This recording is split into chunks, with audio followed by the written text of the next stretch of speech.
In this video, I will show with you how to apply Sainsbury's gift card. So friends, all you have to do, follow me in this video guide.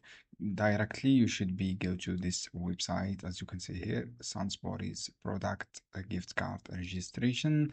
From here, you can manage and you can registrations for your gift cards. Just scroll down. You can manage your gift card by register on your card from here. Click this one. And then friends, after write your feed your all details, such your card registrations, such your card number. So friends, when you feed all details from here, after filling your all details, just click on this option submit. Friends, this is how you can do. Just click submit to apply for your gift card registration service. So friends, go to this one and then you can check your gift cards. You can block your cards from your lost or stolen.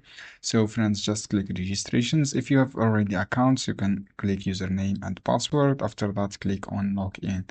So friends, this is how you can do it. Is easy steps. I hope this guide helpful for you. Don't forget to give like and give share this